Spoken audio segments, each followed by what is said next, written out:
नहीं कर सकते, क्योंकि जब तक गुरुकुल नहीं होंगे तो बच्चा मनुस्मृति पढ़ेगा नहीं, देश का नौजवान जब मनुस्मृति पढ़ेगा नहीं, मनु को जानेगा नहीं, तो संसद में खड़े होके बहुसंख्या में सांसद लोग मनुस्मृति को गाली देते रहेंगे और हम कुछ भी कर नहीं पाएंगे। इसलिए, और ऐसा नहीं है कि इस पे काम नहीं हुआ। हमारे आदरणीय श्री धर्मपाल आर्य जी यहां पर बैठे हुए हैं। सन 1989 में राजस्थान हाई कोर्ट में जो मनु की प्रतिमा लगी हुई थी, उस मनु की प्रतिमा को वहां से हटाने के आदेश राजस्थान हाई कोर्ट के लोगों ने, राजस्थान हाई कोर्ट के पीठ ने, जजेस ने कह दिया था कि इस प्रतिमा को यहां से हटा दो, क्योंकि मनु तो शूद्रों के विरोधी है, मनु तो दलितों के दलन करता है, मनु तो ब्राह्मणवादी हैं, मनु तो भेदभाव करने वाले हैं, मनु तो समाज में समरसता का प्रतीक नहीं है, मनु तो समाज में भेदभाव का प्रतीक है। और यही बहस आज वर्तमान में भारत की राजनीति में चल रही है, भारत की संसद में चल रही है। लेकिन किसी को यह नहीं पता कि 1989 में मनु के बारे में कुछ भी मुंह जबानी कह देना और तर्क, तथ्य, युक्ति और प्रमाण के आधार पर बात करना, इसमें जमीन आसमान का अंतर होता है।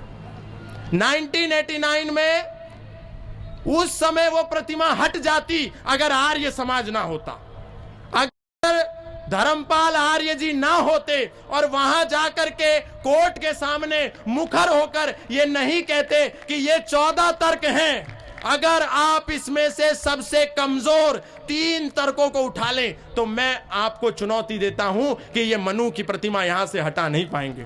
उस समय प्रतिवादी वकील 3 तर्कों को उठा नहीं पाया, यहां तक ये शर्त इन्होंने रख दी कि सबसे कमजोर जो लगे, जिस पे आपको लगे कि मैं हार जाऊंगा, जिस पे आपको लगे मैं परास्त हो जाऊंगा, वो 3 उठा लो।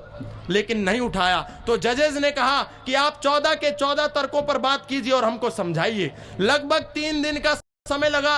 उसमें तर्क ये थे कि मनु शूद्रों के विरोधी नहीं है, मनु की प्रतिष्ठा विदेशों में भी है, मनु महिलाओं के शोषक नहीं है, मनु ब्राह्मणों के ही हितैषी नहीं है।